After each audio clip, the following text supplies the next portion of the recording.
Hi, everyone. Welcome to the Mom Project's Mentor Power Hour. I'm Elizabeth Shackelford, Senior Partner of Social and PR here at the Mom Project, and I am so excited to moderate today's discussion with EarlyBird CEO Jordan Wexler. Hey, everyone. Our Mentor Power Hour series provides our talent community with access to incredible leaders across our employee partner network and a unique and intimate discussion. Today, you're going to learn about the company and how the platform is helping families, parents, and friends invest in a child's financial future, as well as EarlyBird's commitment to hiring moms and diverse candidates. We also have a special financial literacy presentation for our audience. And as a reminder, we will have time for audience questions a few minutes before we end our session, and a recording of the session will be made available to all event attendees. All right, Jordan, you ready to dive in? Can't wait. Okay, good. Well, let's start. Let's hear a bit about your background. Where did your career begin? How did you uncover your professional paths that led you to where you are today? Yeah. So my career really began at a very young age, as I've always been very entrepreneurial, kind of always looking at problems that arose when I was really young and trying to think through how I could build something around them. That actually led me, after I graduated college, to China. As when I looked around the US, I was 22, and I was like, it's going to be really hard for me to build something here. And I think I should really go learn more about the rest of the world. As for me, exposure has always been one of the most powerful things. And so I traveled to Southeast Asia a little bit and went to China, and I started my first business called Succeed Overseas. That was helping Chinese companies scale abroad to the US. We built and sold that company in Shanghai in 2014. Actually, during that trip, at a bar, I met this wonderful man named Caleb Frankel that is now my co-founder of EarlyBird today. So it's a wonderful example of what never knowing what's going to happen behind that next door and just going for it. That's what I did in China. And now, I built a wonderful relationship and friendship with Caleb, and we ended up starting EarlyBird 2.5 years ago. So rewinding, after China, got back to the US, started another venture. It failed. It was a difficult process. It was called Social Sway. I was doing branding and digital development for nonprofits. And then I joined Agility.io, which was a software development firm that really helps bring any product, so any startup that anyone has, comes to us, and we help build them from zero all the way to live launch. And so UX, UI design, full stack development. And during that time is when, of course, got the idea for EarlyBird, and I started EarlyBird 2.5 years ago. Oh, well, that kind of answers my next question of what led you to create EarlyBird. But I mean, what sparked your passion to ensure that moms and parents and families kind of understand the importance of financial literacy and have the tools to empower themselves and their kids? It really started 4 years ago, very clearly, when my beautiful baby niece was born, Isadora Wexler, and she was the first baby in the family since me, so a good 30 plus year gap. We were spending so much money on the most ridiculous stuff you could ever imagine, as I think everyone can relate to. I'm not buying the onesies, the little shoes, New York Knicks shoes she never wore that cost me like $80. And I was wasting my money. And I was like, this is a real problem. I want to invest in her, and I want to have a bigger impact in her life, as I'm her uncle, and we're close family. And that really was actually inspired from what my father did for me. When I was 10 years old, my dad gave me some money in an investment account, and we spent the next 10 years learning about what is investing, how does it work. We learned together, and I actually ended up using those funds to fund my first startup, Succeed Overseas in China. I would have never been able to do that without having that both financial foundation and that just mentality of knowing that I had something that I could use to pursue a dream of mine. And so something I've always wanted to pass on, and saw that opportunity with Izzy. And I looked around, and there was no simple or meaningful way to get the financial assets right now. And so that was the origination of EarlyBird. And as we dug deeper, of course, we saw that 70% of American families are not currently investing in their kids. This idea of generational wealth is really a myth, and it's one that we've set out to solve. Oh, well, talk to me about how EarlyBird is revolutionizing fintech. And Well, talk to me about that first, and then I'll go into the next part. Yeah. So that's a very heavy question. Revolutionizing fintech.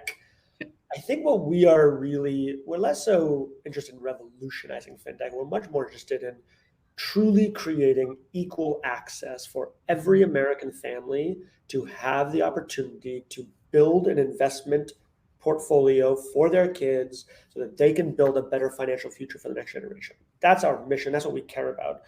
Disrupting fintech is part of that because there hasn't been access in the past, right? Most investing in finance has always been for the top upper socioeconomic 1% white male. And that is just not the world that we live in, and it should never have been. And it's now finally being disrupted. So that's much more what we're interested about within disrupting a space. And what EarlyBird really, really tries to live in is we try to live in the intersection of love, community, and capital. So we actually look at fintech as it's not just fintech, financial technology. People want more than just fintech today. There's a level of I want meaning. I want to understand why I'm doing this, and I want context, and I want more knowledge, information, and I want to share that experience with my community. And so that's really where EarlyBird found its unique value prop, is that really it takes love, right? It's not just investing money in a child, it's also investing love and support. And so to create that centralized place is really what EarlyBird is striving to do. Yeah, what a hub for people to be able to put money and invest right then and there. Yeah. Can we talk a bit about how, what EarlyBird does to ensure diverse representation and career opportunities for women of color, and most importantly, moms? Of course. I think that the most interesting and important piece of this topic is this idea that if you're ever building something for a group of people and you don't have the voice represented, you are 100% going to fail, right? I don't care what it is you're doing, but whatever it is, you have to have those voices being not just represented, but also influencing and being decision makers within the process. And so for us, we're all about parents investing in their kids at the youngest age possible and building a better financial future. So of course, parents are a very important voice, and within the parenting hub, of course, a mom's voice is, by far one of the strongest, most influential and supportive voices you can have. So for us, we knew from day one we need that. Both Caleb and I are, male, and so we right away knew we needed full diversity and inclusion within EarlyBird to build the best company possible. And the wonderful, I think, change in society that's happening is that that's not foreign anymore as much as it used to be, right? It's starting to finally become more inclusive overall. And so at EarlyBird, we just doubled in size from 6 to 12. The Mom Project has helped to bring on just some incredible candidates and then people we've hired. Of our team right now, of the 12, will be 14 actually in a couple of weeks. We are 9 women. And of those women, over almost half are moms. So really a really important variable within how we think about just the greater representation of a voice that the company wants to be. That's amazing. That's amazing. What problems is EarlyBird trying to solve regarding recruiting and ensuring diversity, equity, inclusion across kind of all company levels? Yeah, so recruitment is the hardest thing, right? It's a very hard task because the truth is EarlyBird is still a startup, right? We have limited capital, so we can't just hire really fast and just bring on as many people as we want. We have to be really, really diligent in who we bring on and how we do it. So I think that part of that is just deep collaboration, right? The Mom Project is a fantastic example of a partner that you can bring on that helps to do a lot of the heavy lifting, sourcing, and then vetting, which is so important because none of us have time in the day to interview 20 people. And so to then be able to get those individuals and then have really great conversations that are going to just be at the quality you're looking for is critical, especially within the time frame and of course the capital that you have. So that's on the hiring front. Once people are in EarlyBird, it's a little different because we're a startup, right? So people have to be, one of the most important skills is being really versatile and willing and able to get involved in things that you might not think are part of your Mhm. role, right? So say, our our director of growth, right? She frequently is deep involved in product and product decisions and discussions around product. She's also deeply involved in thinking about fundraising and, all these important conversations, because that's just part of the dynamic of a startup. And then what that allows you to do is it really allows you to differentiate yourself and excel, because the more you take on and how you're able to learn fast, that's what we value at EarlyBird. And then of course, upward mobility is extremely easy to obtain. Yeah, well, if anyone can roll up their sleeves and get stuff done, it's moms, so 1,000%. we have a can-do attitude. Yeah, it's a wonderful thing. Yeah. Well, since this is Mentor Power Hour, we want to ask you a question about the impact that mentorship has had in your career. What have you had a great mentor, and what role have they played in your path? Yeah, mentors are everything, right? And I think my best advice here is it's all about building out your network, because your network actually is what is the most valuable asset that someone can have and bring to the table, right? Who you know, how you've met them, the relationships that you build.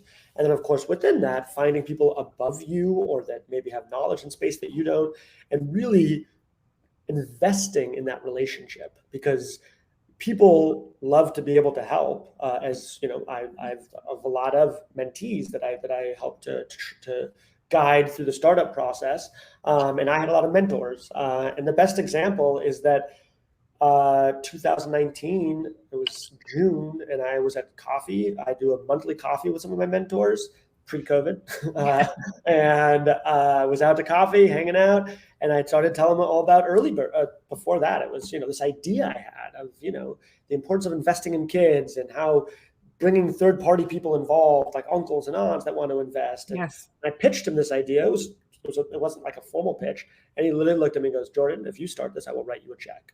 And I went, "Oh my God, okay, wow, that's real." And like true validation from someone I really respect and know that knows me really well.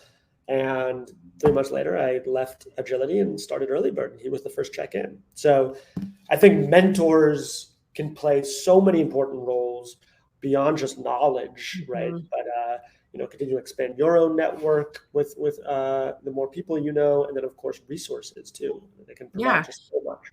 And real advocates for your ideas and what you want to create. And they know you and they know your passion. So yeah, Yeah. makes perfect sense. Yeah. One of the most important things to sought after for sure. And I think the most important thing is to ask. Don't be scared to ask, because people, it's like literally you could straight up ask, I'm very inspired by you, or I think what you're doing is incredible. I would love to, is there any way I have 30 minutes just to talk to you more about what I'm trying to do and my vision? And because people are more often than not willing to take that time to speak to you. Absolutely. You don't realize, like, everyone seems so busy, but the minute you kind of start that conversation, I think more than likely everyone's really willing to help. Totally. Let's shift a bit and talk about the application process for EarlyBird. Can you share some insights into that process about people who are interested in applying for those roles? Yeah, definitely. So again, I think I touched on it a little bit, right? I think that there's a really interesting shift in work right now where there's this perfect balance between being more of a generalist, right? So having exposure in a lot of areas and understanding things, but then also coming with a really clear hard skills and specialized expertise. And that's kind of what we look at. So right now we're hiring for a community manager, right? And that's a very broad term, right? And it touches a lot of different areas. This individual will be under our director of growth. And she's the one leading the recruitment process.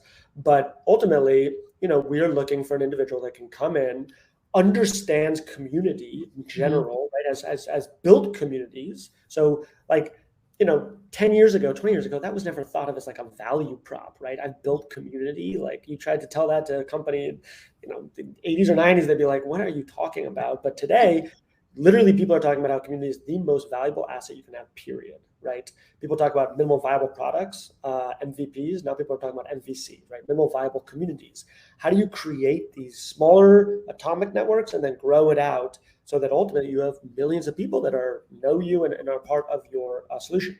So with a community manager, we are looking at, for somebody who can come in and understand at the high level strategy and then really go in and understand the direct execution of how to make that strategy a reality.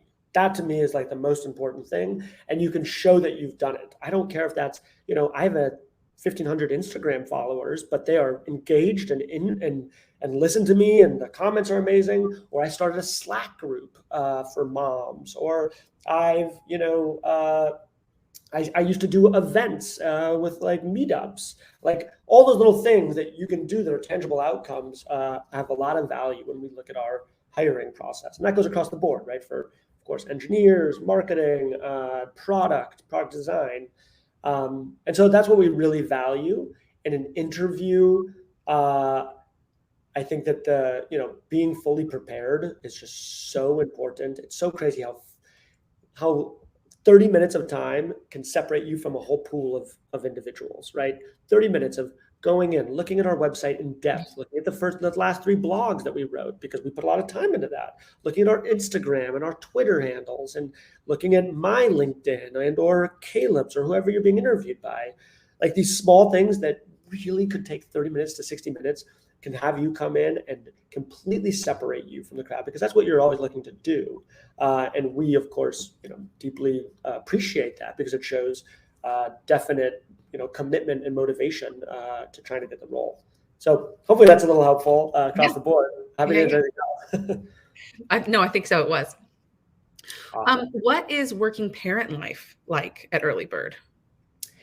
Yeah, I mean, I really hope EarlyBird is setting an example for what every company should be doing. And again, there's a lot that are finally starting to do this better. But our number one value in our value props is family first. Mm-hmm. We're literally a family financial technology platform, and we have to lead by example. And so it's such a horrible misconception, this idea that like you have to work this hard and this many hours so that you will get this much done. It's like literally the facts are written out that if you have lenient hours, it's all about outcomes. It's all about outcomes. So you give time and space because you like to work between the hours of 8 p.m. and 1 a.m. when your kid's asleep, and that's when you're super focused and crushing it. Like, we don't care at all. Like, of course we need some hours during the day that we can talk and communicate, but like, the flexibility and priorities are the most important. Family comes first, but knowing that you have that makes work just as almost, important in your life, because you love what you're doing and then you're passionate about it, and that we support you. So, I hope that we are at the forefront of pushing every company to be like that. But that's absolutely how we've approached parents and everyone. It's work-life balance, and it really is an important thing, a real thing. People do get burnout, and if you get burnt out, that just means that now I've lost this incredible employee and their focus that I've forced for like 3 months of time rather than getting 3 years of productive, incredible work. Yeah, and to go through the whole hiring process again and whatnot. Totally. What policies and benefits does EarlyBird offer to working parents or employees just to make work-life integration seamless?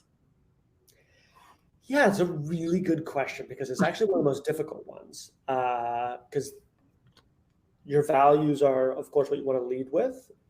And as I just explained, how we think about parenting at EarlyBird, but also benefits are extremely expensive. And as a business, it's really sometimes a tricky thing on how do we navigate that, because we literally just don't have the capability to provide, of course, what, a 6-month paid leave, like, Amex, what might, we would want to, but it becomes this really important balance. And I think what we've learned to date is that it's all about communication.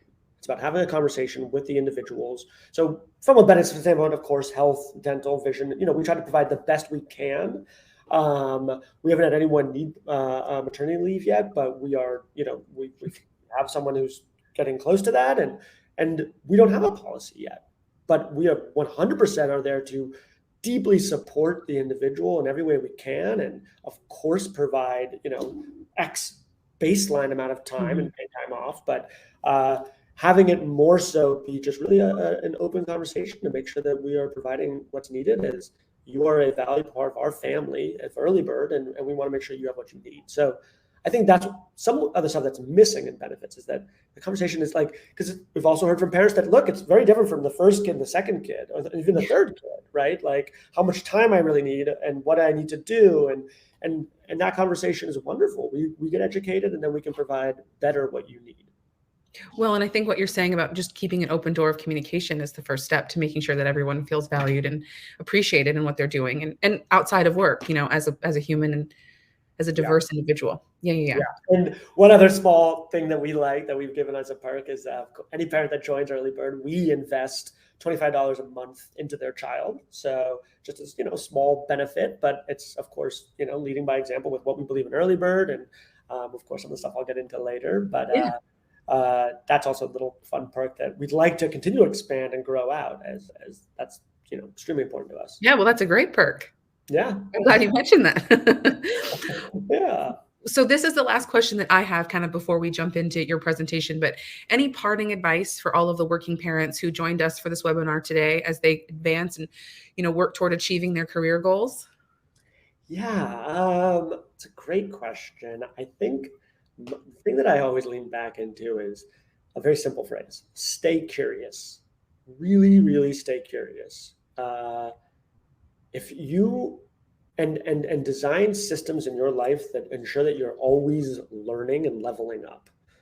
Again, within your career and everything you're doing, like that is just so critical, because things are innovating and changing so fast. Your kids are growing up so fast, and the world that they're growing up in is light years different than what it was 10 years ago and what it will be in the next 15 years. And the hardest thing is that a lot of parents get left behind. And so they get left behind because they don't continue to stay curious, and they have fixed in their ways of saying, this is how it is, or, like when social media was around, social media is bad.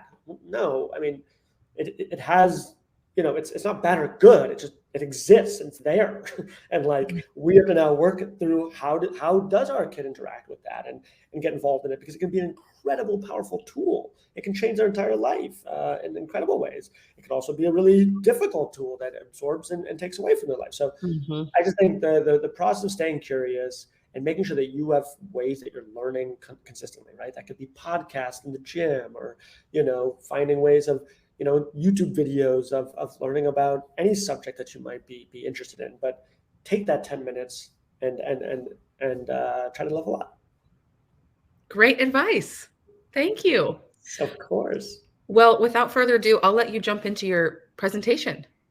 Amazing. Let me share my screen.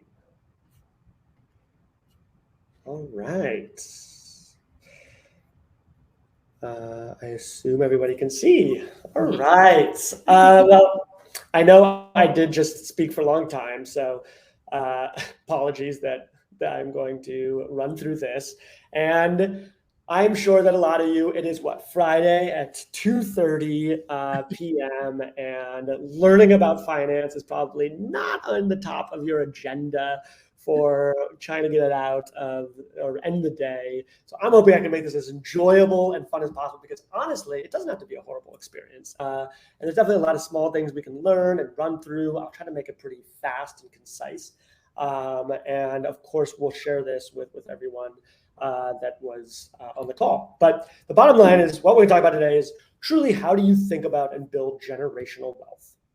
So our agenda, we're going to run through some of the problem, then talk high-level investing. So investing 101, really, just a couple key principles so that everyone can walk away feeling a little bit more clear and confident. Then get into family finance, and then start to look at really what's the future of investing and how do I best ensure that I capitalize on it. So the problem: did I mess up by not listening to 10th grade algebra? I did not listen to 10th grade algebra at all. And, maybe I messed up, but at least today I've now learned enough about finance that I feel good. So I think the bottom line is that if you don't feel confident or even have any idea about what investing is, that is okay. The stats really tell the picture of where we are at in the US. So a couple of the small ones, almost 60% of Americans feel like they're financially illiterate. So that is literally, a crazy stat. And 53% of adults are financially anxious. So if you're worried or thinking about how do I invest or what do I do, and it gives you anxiety, that is okay. Like that is literally the general common trend. It happens to me and it happens to almost everyone. And then I think that the largest problem is that, as everyone knows, 10% of all the wealth is owned, 90% of all the wealth is owned by 10% of the population, which really just demonstrates the wealth inequality gap, how large it is, and how unacceptable that is. And that is purely because they've had access and exposure to these tools. And finally, the world is changing, and we're about to run through a lot of cool things that's going to give you that access so that you build that confidence and can start to really build generational wealth. On the right-hand side, I think that the most important thing to look at is that 50% of Americans say the way my parents handled money is the influence I have on money, basically, and what I know and the habits I've built. So I think that it's just so important to highlight that because the responsibility really is a lot on the parent, right? From the earliest age, right? That can be, there's studies that 3 to 4 year old babies can begin to pick up on habits of how you spend and the way you react to things. So knowing that responsibility is critical, and making sure that, again, like I said earlier, you stay curious and you're willing to kind of dive in and get some of that learning. So investing 101, 3 quick things that I wanted to cover. First is saving versus investing. I think a lot of us have this idea that, or I know, and I've fallen victim to it as well, is where I start saving money and saving cash. Cash is powerful, but the challenge with cash and saving too much cash is that something called inflation, which I'm sure everyone's been hearing about in the news the last 6 months. What the hell is it? Basically, the idea that inflation is rising, which means that the value of your dollar is decreasing. And so ultimately, the rate of inflation this year is going to be insane, almost 4%. And basically, if you have money sitting in a savings account that's making 1%, you are losing money. So a lot of times people think about, okay, how much money do I have? And generally there's this 80-20 rule or 25-75 rule, where 25% of that should be in cash, right? So if you have $100,000, $25,000 that can be sitting in your bank account, and the rest of that should be invested or having that money work for you, right? Because the whole thing about the market is that money can make money. And again, I think one of the false perceptions that once money's invested, I can't touch it. Well, that's not really true, actually. You still have a lot of access to it. And we can talk a little bit about that later. So now, okay, I know I need to start investing. Awesome. What do I do? Well, the first step is really this idea of building a thesis. There's 3 major steps when you're contemplating what a thesis is about investing, right? So you don't just jump in and put all your money somewhere, but you start to create a strategy. And the first one is, what do I want to invest in? What do I believe in, right? These are the most important questions. What do I believe the future will hold? What are companies today that I use that I genuinely believe in, like Apple or Amazon, or sectors like energy, or you think internationally, maybe you're from a country that is in the US and that it's starting to really strive. You can invest internationally. So getting a clarity on your thesis. 2 is, how much risk am I willing to take? Basically, the question is that if you have $5,000 invested today and tomorrow morning you wake up and there's $3,000, how will you react? Will you be like, oh my God, this is insane, and I've lost it all and I can't believe this? Or are you going to go, okay, I know that's a dip, and ultimately, though, over the long term, that money will come back and it will continue to grow.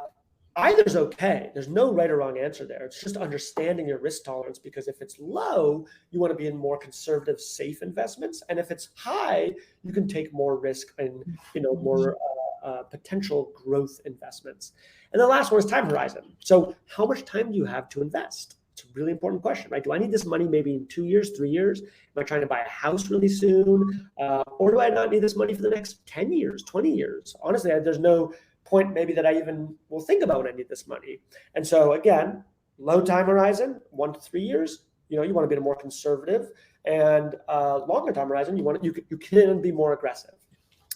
The last thing is about dollar cost averaging. So this is the idea of how much money do I have per month that I can actually put away, right? If I make $1,000, or let's say $5,000 per month, how much of that can I put away that's not dedicated to expenses? And then of that, it's all about consistency. So setting a clear investment and making it every month the same amount is by far the best way and the most proven way to build true financial wealth. So highly, highly recommend thinking that through and just setting aside. It could be $20, it could be $5. It doesn't actually matter, but it's just the behavior and consistency. Mm-hmm.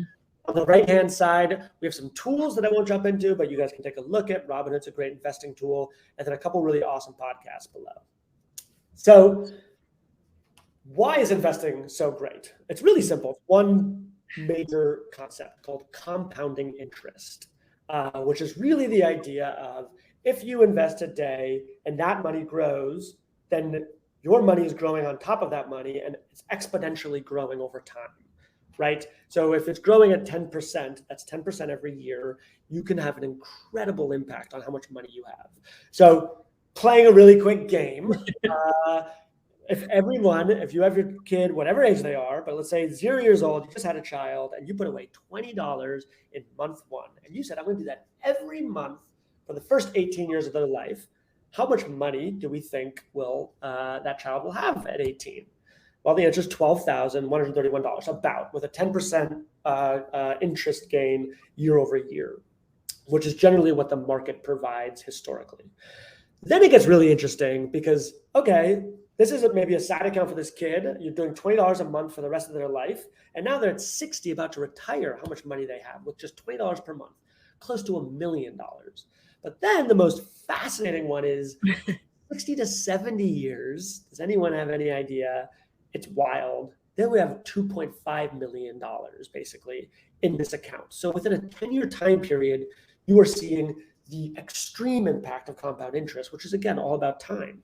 So if you look to the far right, you can see between Jack and Blake, literally they started maybe 6 years separate investing, but Jack has almost double what he has because of those early 6 years. Mm-hmm. And that's why we always think about it's so important to get started today and not tomorrow, as well as when you're thinking about your child, getting started as early as possible. So that's kind of the high-level investing that I wanted to talk about. Hopefully that's helpful. The next kind of more important thing that we're going to dive into is family financial wellness. And what does that really mean? So when we talk about family financial wellness, I think that there's a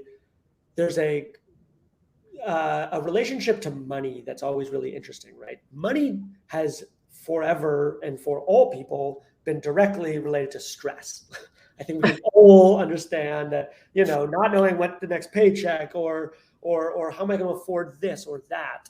And so there's a couple key principles that are really helpful to design in your everyday life with your family, if that's your spouse or your partner and your kids, to ensure that you are prepared for all of this. The top 4 things on the far left are starting to think about savings, right? How much money can I put away? Always understanding your expenses. So instead of being scared about those, really diving into them, right? What was last month? What did I spent $600 on groceries. That's like $300 more than the month before. Why? Mm-hmm. And then debt, right? Debt is a important component of finance, but it's also can be a challenge. And so, mortgages, car payments, whatever that is, understanding your debt, and then risk protection, making sure that you always have an emergency fund just in case, because no one can predict the future. So on the far right, some of these steps are to ensure that you're tracking your finances, truly designing a family budget, which we found is really important to create. It can be super basic. There's a lot of great tools out there for it. Having your emergency fund. And then the last 2 that I think are the most important is, the first is having open conversation. it's such a sad situation that money historically has been kind of this faux pas to speak about, because that's changing, and money now and finances are becoming much more public, and the conversation is much more rich now, because it's so important to share stories and what has happened so that you can both learn from the past, but also ensure that you are really well positioned for the future. And that's conversations with your husband or wife or your partner, and conversations with your children, because they need to know this just as much as you are learning it in real time. And then the last step, of course, is really starting to invest today, which we'll get into more.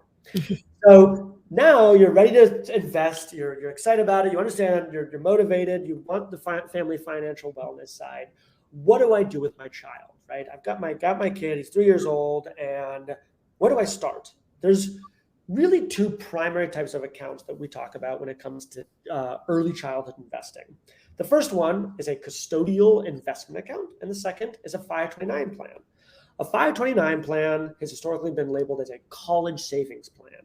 They're really good tools to basically invest in for college for your child. They are tax exempt, which means you don't have to pay any taxes on them when you use that money, which is great. But they can only be used for basically college, accredited institutional spend. So they're somewhat limited in what they can be.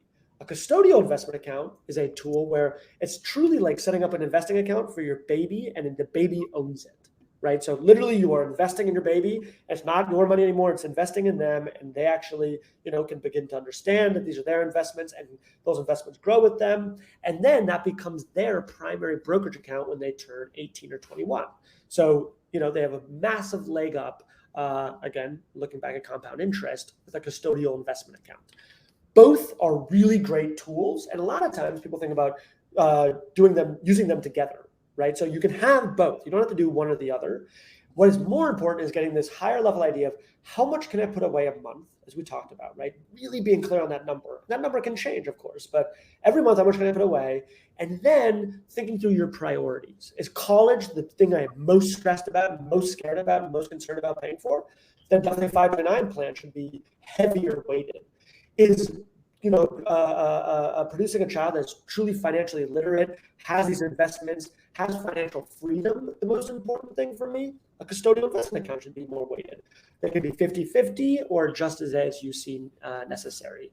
But those are the two plans I would definitely highly encourage you all to look at and begin to consider. There's some other types of accounts too, but I would really start with those. So we now have a custodial investment account. We're feeling good. We're getting going. We set up this account. Now, how do I think about my actual investments in this portfolio, right? We really like to think about investing as a portfolio. It's a pie, right? What is in your portfolio? It can be your savings account, your investments. It could be real estate. It could be life insurance. It could be a whole assortment of things. But it's good to think about it as a pie because the percentage kind of distribution that you can see.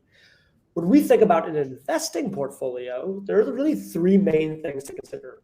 Stocks, right? Investing in an individual company, bonds, and ETFs. ETFs are called exchange traded funds that are suites of companies. So you can, they have something called like a technology ETF that is maybe the top 1,000 tech companies in one clear investment. So, maybe it's $100 for one share, but you get access and exposure to all these companies. So at EarlyBird, we really encourage exploring ETFs as a great tool to get started and just to build wealth. That's part of our hard thesis is really built around having wide exposure to a lot of different types of investments, because the number one important thing is diversification.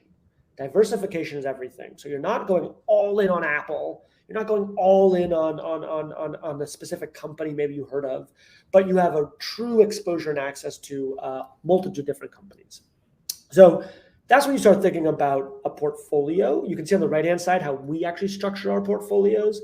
Again, you'll get this later, so you can take a look. Those are all ETFs on the right-hand side, iShare, Core S&P 500. So you can take a look at all those, and if you're interested, of course, using EarlyBird, you can, but you can also look at those on Robinhood or TD Ameritrade. I mean, they all have this.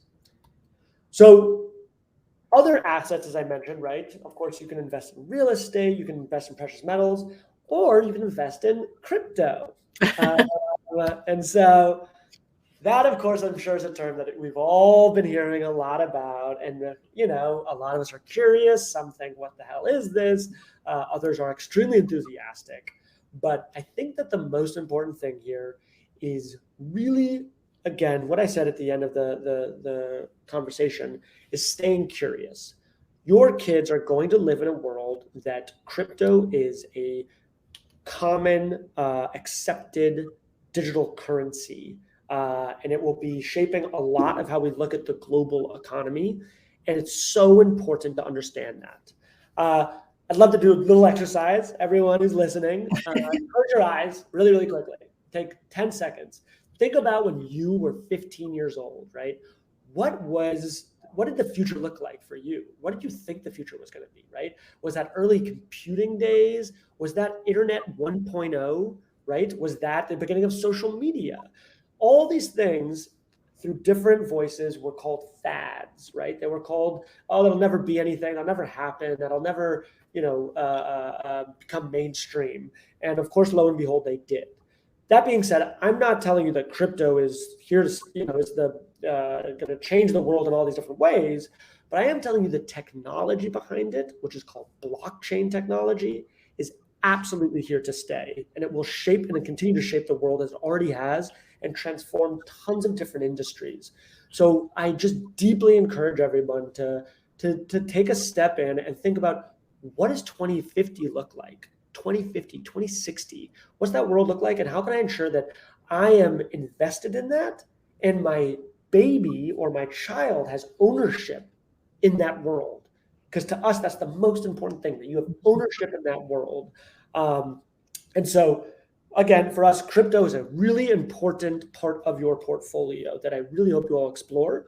The two most popular and what we call stable coins are Bitcoin and Ethereum, that are great to look into and study further for sure. On EarlyBird, we actually offer the ability to invest in crypto, so you can begin to get exposure there as well. The last thing that I will get into is this idea of community-based investing. The power of community is so wild, what it can be if you activate your community. As you can see on the bottom left, right? Just parents investing can absolutely build wealth. But if you are able to bring together all of those people that want to invest in your children, it can accelerate the process for building generational wealth by an incredible amount. And so part of that is, how do I build a story around, what I'm doing with my investments? Again, the open communication, sharing that with my uncle, aunt, grandparents, mom, dad, cousins, and collectively helping not just my kid build their investment foundation, but also help to build theirs, right? It takes a village, as we all know, in so many ways, and investing is truly no different. And so I want everyone to really think and consider, how can I get my community more activated to both invest in my child as well as I can invest in theirs. The other thing is that it's all about contextualization.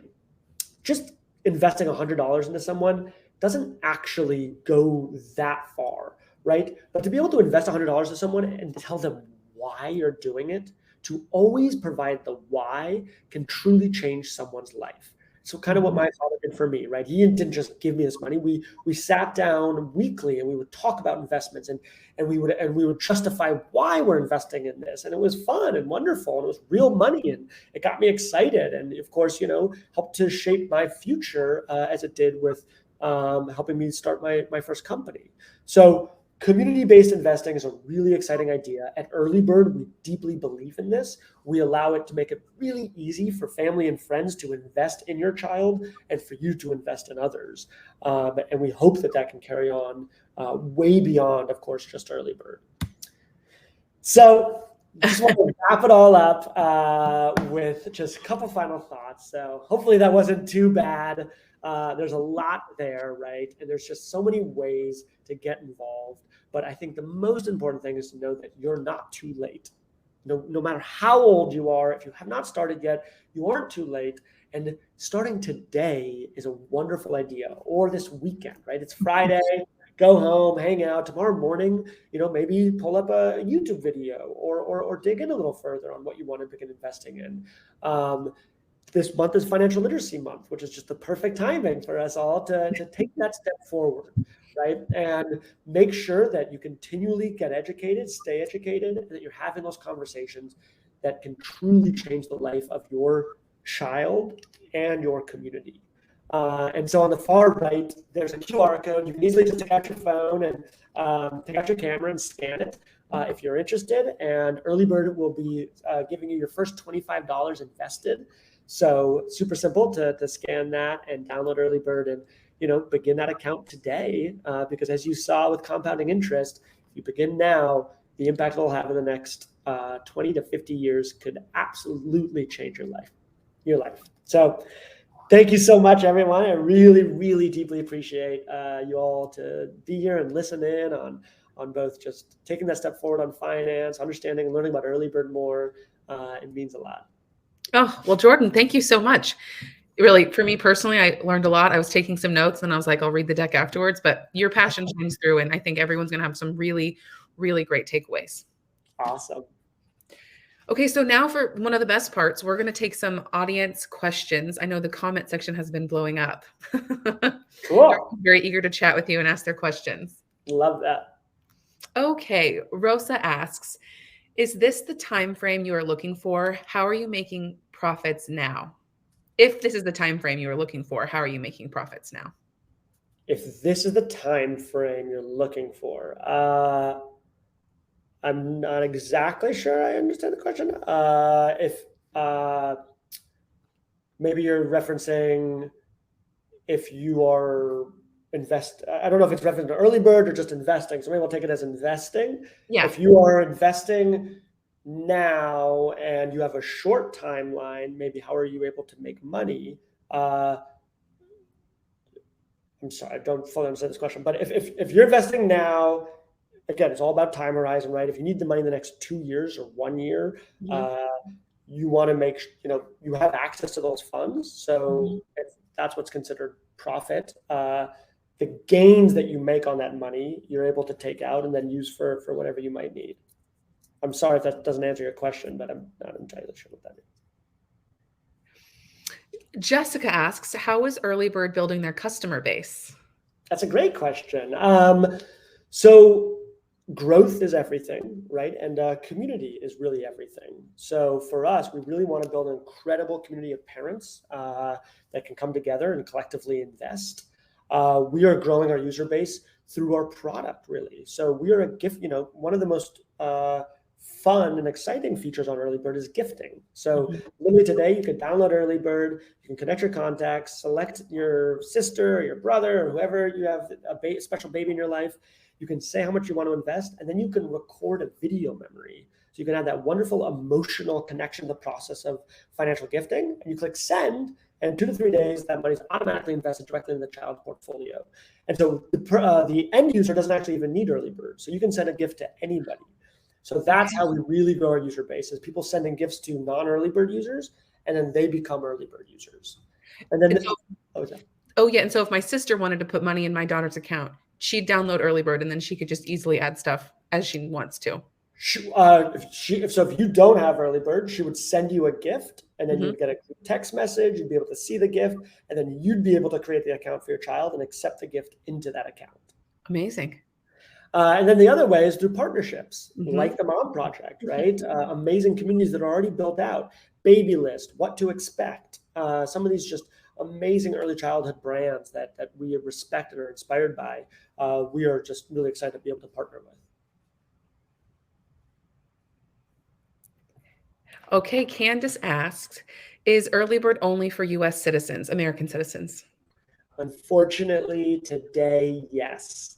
It is. That is really because it's, there's a lot of compliance and regulatory processes around doing something like this. So we've only been able to launch in the US, but our absolute intentions over the next couple of years is to be global and to make sure that we have equal access worldwide.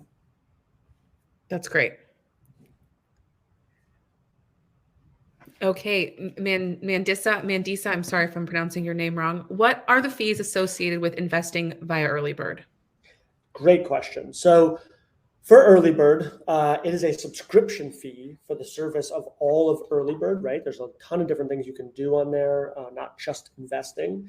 And so it is $1 per month per child. So it really makes us the most affordable and accessible tool out there. If you look at any of the other kind of investment platforms, there are much larger fees associated. But we want to make sure it's accessible. But of course, also, we are a sustainable growing business as well. So we can continue to expand and build better services for all of our amazing parents.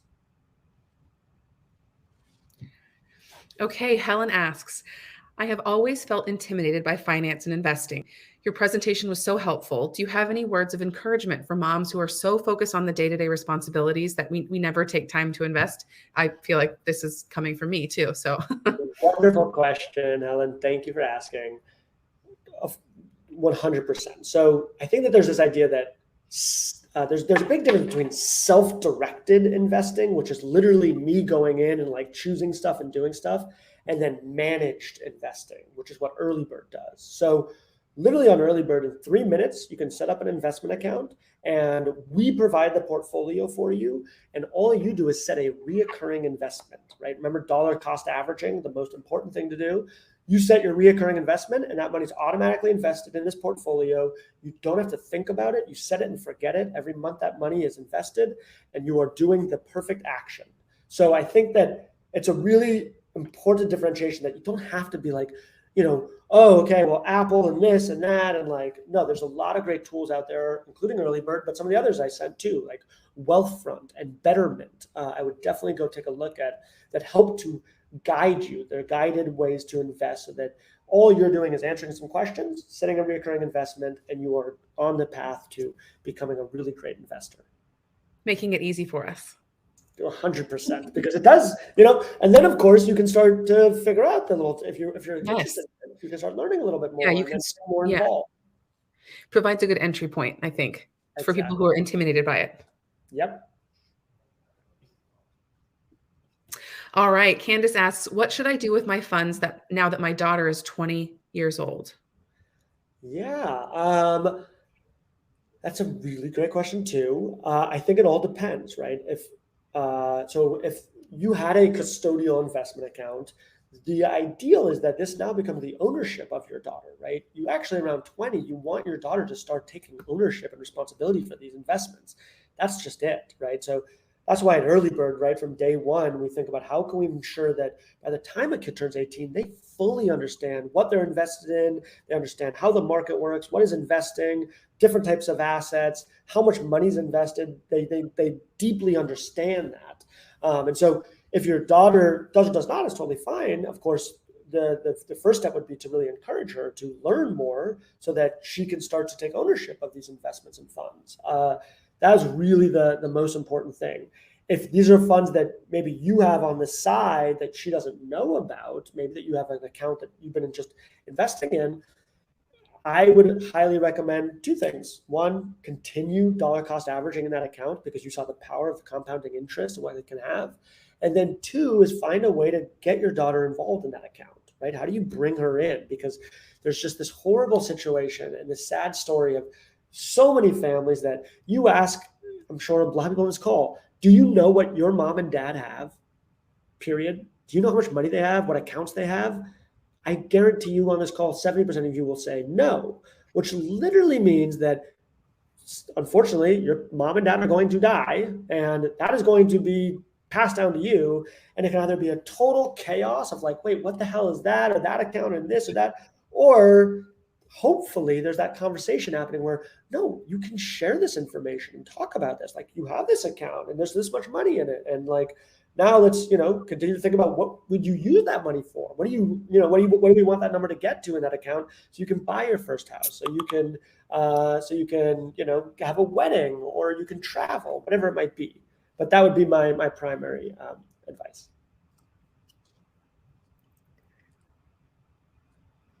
Okay. Sarada asks, is there a minimum investing period or minimum amount needed to invest? So on EarlyBird, it is a $15 minimum monthly investment. Okay. We did a lot of research around this, and we generally found that that is the number that is the lowest threshold that every American family can find a way to put away $15. Of course, depending on your situations, but generally, of course, people that should be looking at investing right now, $15 a month is the minimum investment on a monthly basis, which is required. But there's no, for a period of investing, of course, you want to invest until your kid turns of age when this becomes their account, right? And then EarlyBird helps with that transition process. So hopefully you're really thinking long-term horizon, right? You're not thinking the next year, 2 years, you're thinking 15 years, 20 years. And it's just continuing to put that away. Right. Just so you know, we have two more questions left before you have to wrap up. This was a fast hour.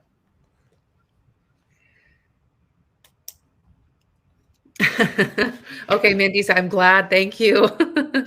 How does EarlyBird compare to an account I can set up with Vanguard or Fidelity? I love the community aspect, but asking more from the investing side, similar returns, better returns, etc.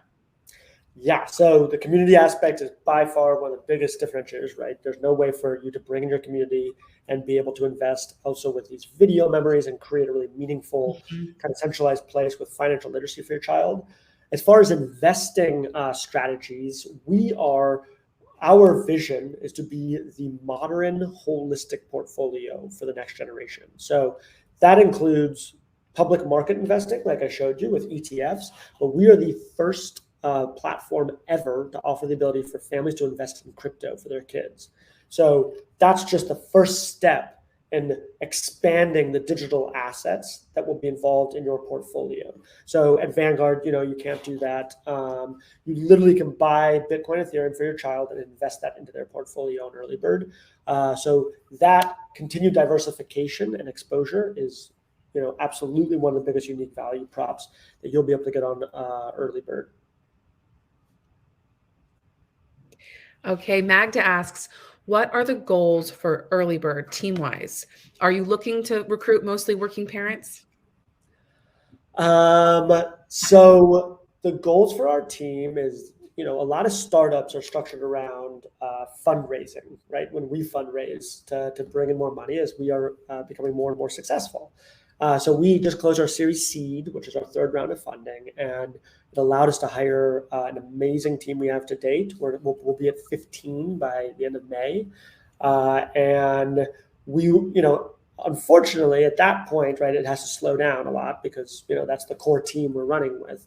But when it comes to who we're hiring, working moms, working parents is absolutely, as I mentioned at the way beginning, the voice that we want represented in our company and in our community. So there are tons of opportunities to get involved in EarlyBird in various ways. I highly recommend reaching out, hiring at getearlybird.io, sending us an email about who you are, your resume, your interests, why EarlyBird, right? Really putting in some effort to exemplify why you might be really interested in a company like this. And, we're continuing to scale and grow, and we should be hopefully 100 people in 2023. So there are a ton of opportunities. That's a great goal. Good growth progress. Yeah. Well, that brings us to our hour. Jordan, thank you so much for your candid conversation. The presentation was incredibly helpful. The presentation will be in your inboxes as well as the recorded session. So attendees, look out for that. I hope you all learned something today that you can take in your career search and move forward. Thank you again for joining us. We'll see you next time. Thank Bye, you Jordan. so much, Elizabeth. Bye. Bye, everyone. Thank you. Bye.